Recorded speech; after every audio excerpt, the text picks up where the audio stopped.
Welcome back to Mad Hatter's Civil War history. In today's episode, we look at a humorous side of the war and some of the famous nicknames of the Civil War generals. Old Brains, Granny Lee, Civil War soldiers often gave their generals pointed nicknames.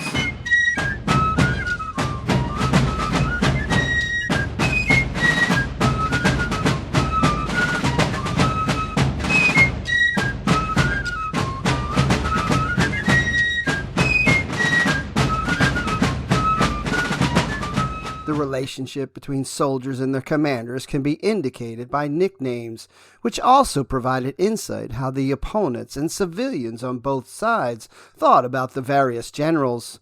Nathan Bedford Forrest, lauded by Confederates as the Wizard of the Saddle, vexed William Tecumseh Sherman as that devil Forrest. Rebels cursed Benjamin F. Butler as beast and spoons and mocked Nathaniel P. Banks, whose army abandoned supplies during the 1862 Shenandoah Valley Campaign, as Commissary Banks. Saddled with the unmartial nickname Old Brains, Henry W. Halleck might have envied James Ewell Brown Stewart, whose three initials created Jeb, a splendid piece of luck for a dashing cavalryman. Richard S. Ewell, Old Baldhead, and William Farr Smith, Baldy, certainly harbored no doubts about how they acquired their informal monikers. New Orleans citizens accused Major General Benjamin F. Butler of stealing silver spoons while military commander of the city. This spoon, made in Lowell, Massachusetts, pays humorous tribute to the general. No general experienced a greater turnaround in nicknames than Robert E. Lee. Scorned as Granny or the King of Spades early in the war, he remained controversial when assigned to replace the wounded Joseph E. Johnston outside Richmond on June 1, 1862. The ensuing year brought victories that solidified Lee's reputation as a gifted commander, whose soldiers called him Marse Robert, an alternative form of master typically associated with enslaved African Americans. Marse carried cultural weight in a patriarchal slave-holding society. For Lee's soldiers, the nickname combined respect for supreme authority and affection. A North Carolinian explained in early 1864 that comrades speak of him amongst themselves universally as Marse Robert and use it as a term of endearment and affection. Lee's troops developed a sense of familiar loyalty and obligation that showed when James Longstreet's corps returned to Virginia from Tennessee in April of 1864. Artillerist Edward Porter Alexander recalled the moment Lee rode onto a knoll to review the men. The general reins up his horse and bares his good gray head and looks at us, and we shout and cry and wave our battle flags and look at him again. Each man seemed to feel the bond which held us all to Lee. There was no speaking, but the effect was that of military sacrament in which we pledged anew our lives.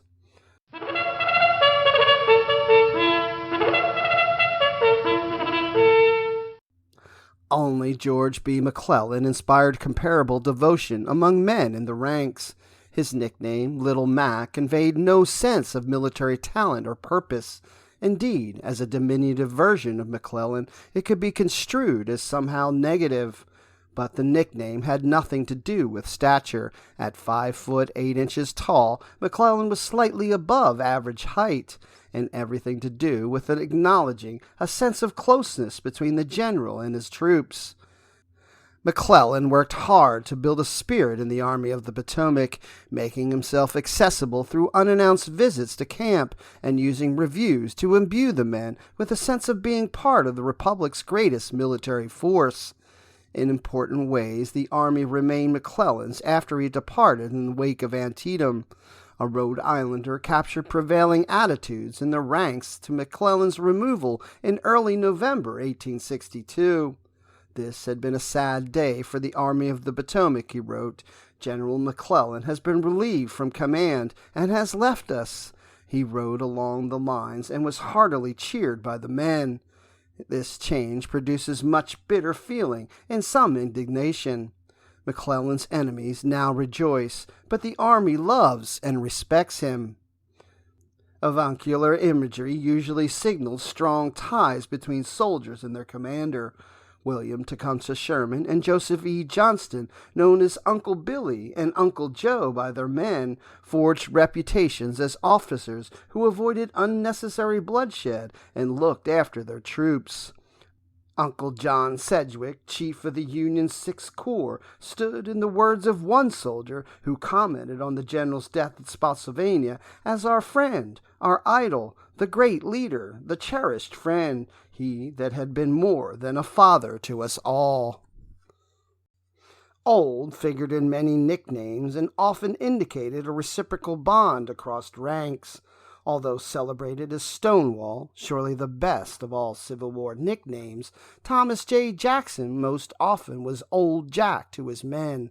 Similarly, James Longstreet's soldiers knew him as Old Pete, derived from a boyhood in West Point appellation, though he also earned respect as Lee's Old Warhorse and the Bull of the Woods. William J. Hardee, Old Reliable, William S. Rosecrans, Old Rosie, P.G.T. Beauregard, Old Bory, and Jubal A. Early, Old Jube, inspire quite different reactions among their men, with Early curmudgeonly and sharp-tongued, probably the least popular. George H. Thomas, Old Slow Trot, to those who thought his movements too sluggish, was most often called Pap by devoted troops, or the Rock of Chickamauga.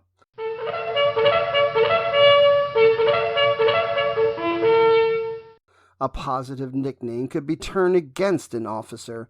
Joseph Hooker emerged from the Richmond campaign of 1862 as Fighting Joe, which many soldiers embraced because it set him apart from overly cautious generals in the Union Army of the Potomac.